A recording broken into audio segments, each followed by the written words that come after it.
Intentar enseñar creatividad no es que sea extraño, sino que tiene un punto temerario y bastante impertinente también, ¿no? La creatividad es un camino individual, es un ejercicio de la libertad personal y por tanto ni se enseña ni se aprende. Uno no le puede enseñar a otro cómo escribir su novela, igual que uno no puede aprender de otro cómo hacer una historia que realmente le pertenezca, ¿no? Entonces, yo nunca me he planteado los talleres como un acto de docencia o de enseñanza, ¿no? Más bien creo que un taller es un espacio de reflexión compartida desde la experiencia y cada uno vale sus experiencias. Y quien cataliza el taller o quien lo gestiona se supone que se le invita a hacerlo porque dispone de una experiencia que puede tener algún valor. Bueno, pues yo intento aportar mi experiencia y tratar de ofrecerle a quien viene al taller el valor que pueda tener, que no sé cuál es y tampoco soy yo quien lo tiene que juzgar, ¿no? Pero también que en ese taller se despliegue la experiencia de todos los que participan en él, también desde el otro lado de la mesa principal, y que esa experiencia, lo que tenga de valioso, pueda estar también a disposición del resto de los participantes del taller y también del que dirige el taller, porque en ese intercambio siempre surgen ideas que pueden ser enriquecedoras para todos, ¿no? Yo creo que lo que tienes que favorecer es esa conversación y que esa conversación verse sobre el intercambio de experiencias con valor, nada más. Y si hay algún arte es el de propiciar eso, el de procurar eso, ¿no? Quizá en otro tipo de talleres eso pueda ser un inconveniente, en otro tipo de cursos, ¿no?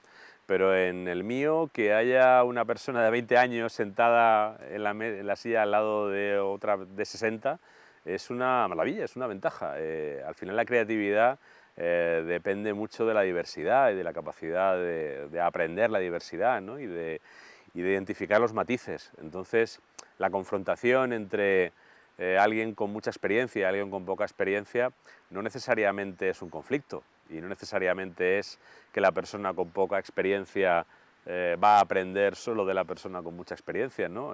No, son experiencias diferentes. Una es más larga que otra, pero no es mejor. O puede ser peor a otros efectos, ¿no? O no es más rica o puede ser más pobre a otros efectos. Es decir, que las experiencias sean desparejas es algo que le viene muy bien al taller. En este caso yo lo he podido comprobar como lo he comprobado en todos los que he hecho, ¿no? Fomentar esa conversación. Además te diría otra cosa que a mí me importa especialmente, ¿no? Creo que vivimos en una sociedad que ha descuidado en buena medida el diálogo intergeneracional. Es decir, y en un doble sentido. Yo, si lo puedo expresar gráficamente con algo muy sencillo, yo tengo la sensación de que muchos jóvenes de hoy hablan menos con sus abuelos y esperan menos de sus abuelos, de lo que yo hablaba con mis abuelos, de lo que yo esperaba de mis abuelos y de lo que yo saqué hablando con mis abuelos. Pero al revés, también tengo la sensación de que personas de más edad hablan menos con los jóvenes, esperan menos de los jóvenes y sacan menos de los jóvenes de lo que los jóvenes les pueden aportar.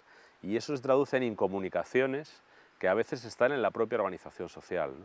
Una sociedad que convive con tranquilidad, con que las personas de una generación más o menos tengan un medio de vida razonable, con todas las variedades que pueda haber, ¿no? Quien le haya alcanzado la crisis de una manera más intensa, ¿no?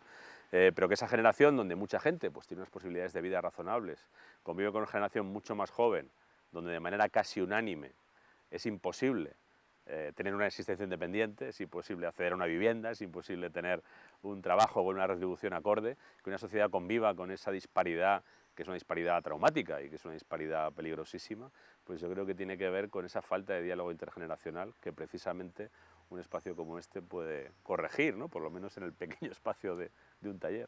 Yo respondo muchas veces a la pregunta de por qué la novela negra con por qué no, ¿no? Es decir, porque parece haber desde antiguo una sospecha hacia la literatura a la que se le puede despachar la etiqueta de popular y en particular contra el género negro, policial o criminal, ¿no? Y parece que un autor o un escritor con ambiciones y con aspiraciones literarias no debería tomar esa senda, ¿no? Y debería permanecer en otras.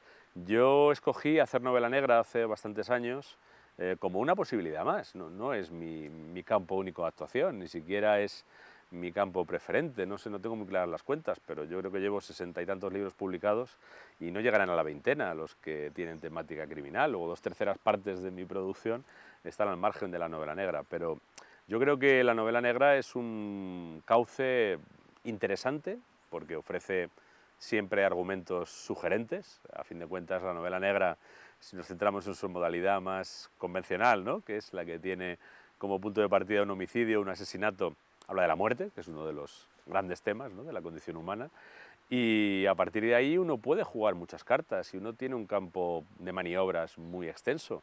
En ese campo de maniobras ya es decisión de uno cómo se mueve, ¿no?, y qué recursos pone en juego y qué es lo que busca, pero para mí es un espacio muy interesante, ¿no? Y la novela negra además ofrece otras dos cosas, ¿no?, por resumir. Para empezar, la novela negra permite lanzar una mirada a la sociedad en todas sus capas, porque en la medida en que se acerca a los recovecos más oscuros de la sociedad, llega ahí donde otros no llegan, ¿no?, y esos recovecos oscuros están conectados con el resto de la sociedad. Los criminales no viven en otro planeta ni en otra galaxia, viven en el mismo planeta, en la misma galaxia, en la misma sociedad y en interacción con las personas honradas, ¿no? Y el relato de la novela negra permite abarcar al conjunto de la sociedad. Y luego otra cosa que a mí también me resulta muy atractiva de la novela negra es que te permite ser muy contemporáneo. Es muy difícil hacer literatura sobre el hoy, sobre el aquí y sobre el ahora. Es muy arriesgado, ¿no? Y sin embargo la novela negra lo hace permanentemente. Es una seña de identidad hacer novela, hacer ficción sobre el aquí y el ahora, ¿no?, con esa falta de distancia, con ese riesgo, con esa apuesta que implica seleccionar en el aquí y el ahora lo que va a perdurar. Es muy fácil escribir una novela sobre hace 40 años, ya ha pasado el tiempo suficiente como para que la memoria decante lo que fue relevante y lo que no fue tan relevante, ¿no?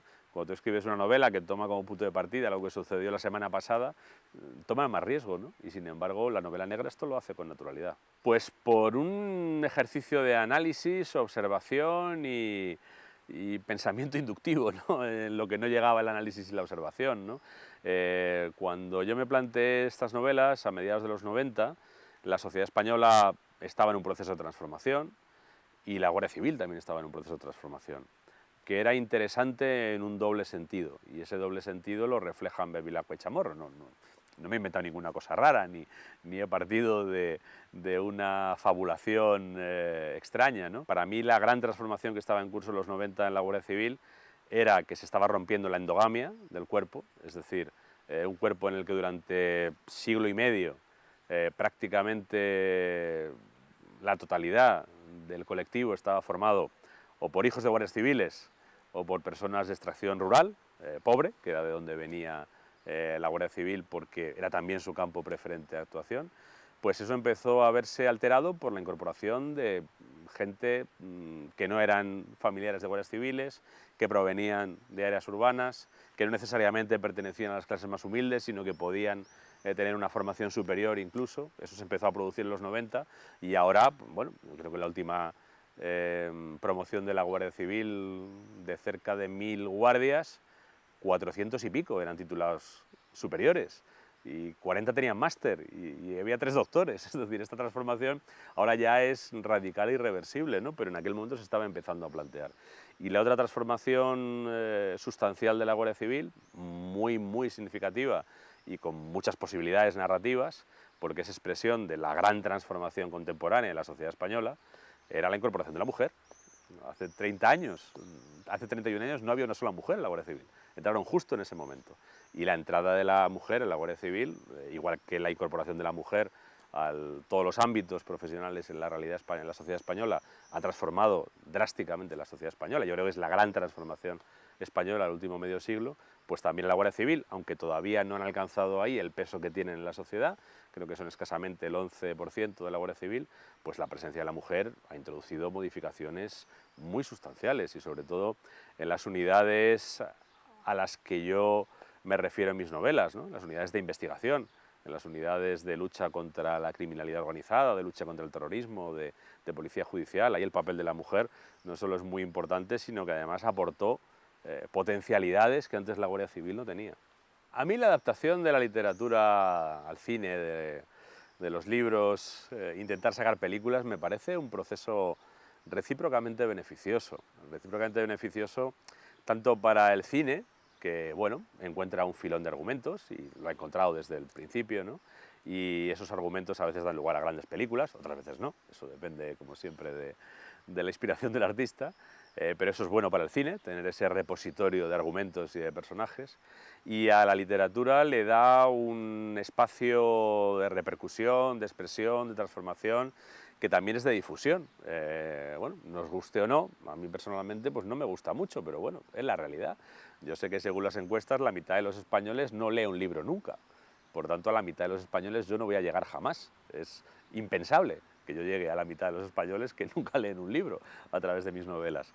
Sin embargo, algunos de esos españoles que no leen un libro nunca, alguna vez se sientan delante de un televisor o en la butaca de una sala de cine y ven una película. Bueno, pues a través del cine, quizá lo que tengan de valioso mis historias puede llegar a esas personas que ya tengo que aceptar resignadamente que no me van a leer jamás.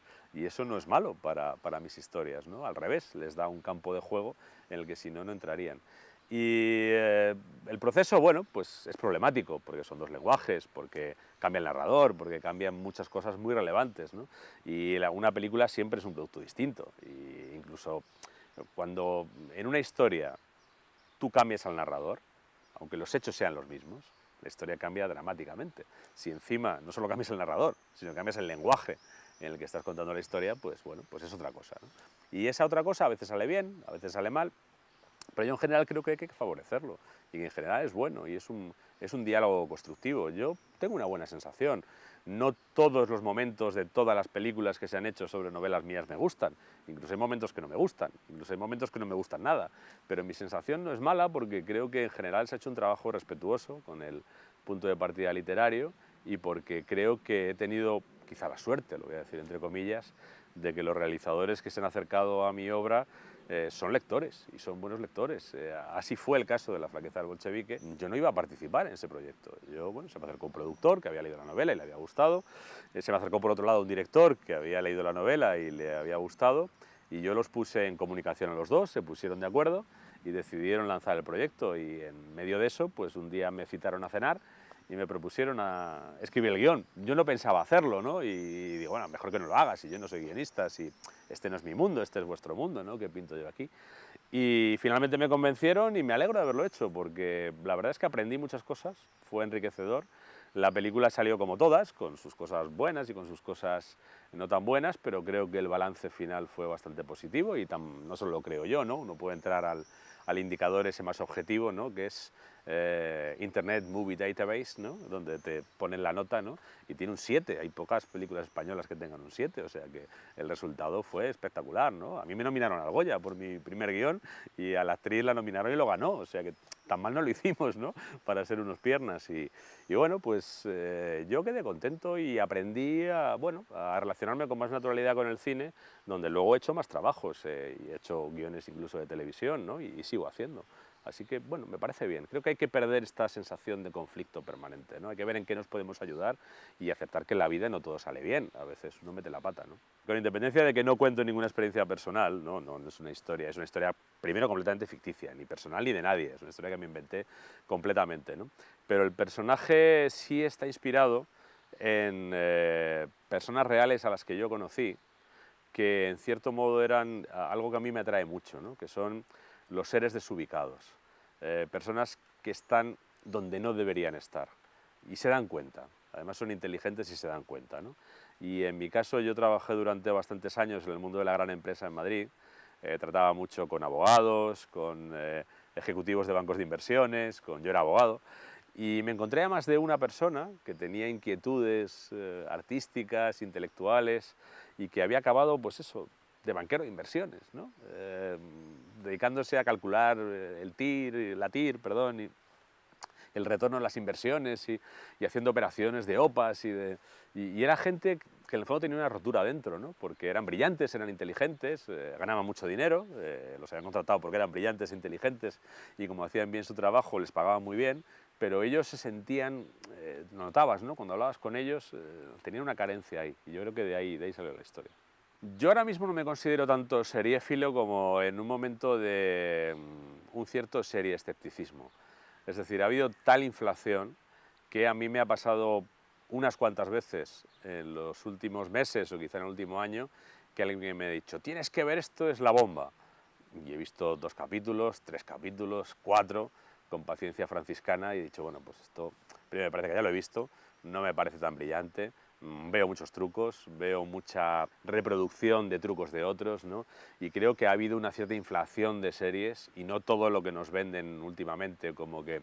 Y otra cosa que también a mí me produce un poco una especie de estupor, ¿no? Y que me invita a bajar un poco el diapasón, ¿no? Cuando te dicen, es el nuevo Shakespeare. No, bueno, mira, a ver, algunas están bien y otras no están tan bien, y otras pues son resultonas, son amenas, son inteligentes, son astutas, pero no es una gran historia, ¿no?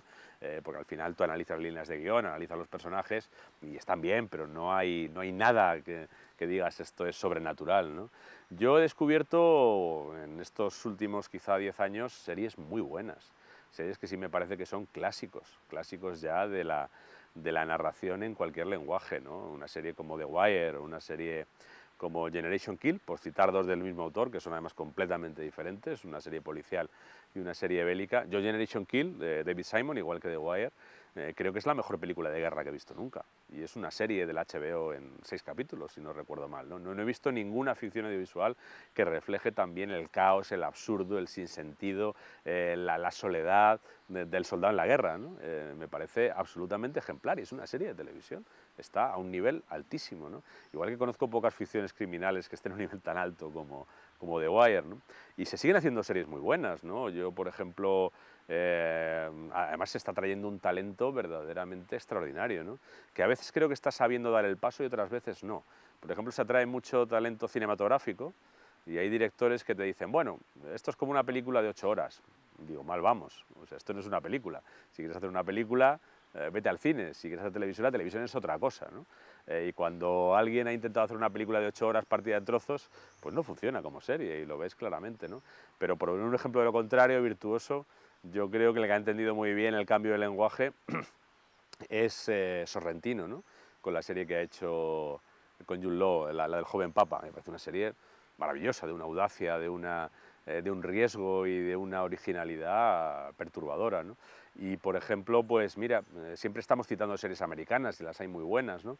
Pero yo creo que las series americanas, cuando se van acercando peligrosamente la 7ª temporada, que es el momento en el que todas mueren, porque creo que por una cuestión de los sindicatos de actores norteamericanos no puedes tener vinculado a un actor más de 7 temporadas, empiezan a desbarrar, ¿no? Yo el final de Mad Men lo veía al final por cariño, ¿no? No lo veía porque me interesara, porque era todo cada vez más demencial y al final no solo no sabía quién era Don Draper, sino que había dejado de importarme, ¿no? Entonces yo creo que a veces las series americanas están muy bien o empiezan muy bien, pero cuando se convierten en un éxito desparraman, ¿no? Y yo, por ejemplo, de las series que he visto, quizás 2 de las que más me han gustado son europeas. Una es Happy Valley, que es británica, una serie policial británica, una policía de pueblo del interior de Inglaterra, una mujer de 50 años, además, pasada de peso y que es sargento de policía en un pueblo de Inglaterra y es maravillosa. La actriz es impresionante, la historia es buenísima, está magníficamente escrito y es una maravilla de serie. Y hay otra serie francesa que se llama Bureau de Legend, o en español Oficina de Infiltrados, que va de agentes de la DGSI, la Dirección General de Seguridad, no, DGSE, la Dirección General de Seguridad Exterior, que es como el CNI francés, y que son agentes que se infiltran en países hostiles, en Argelia, en Siria, en Irán.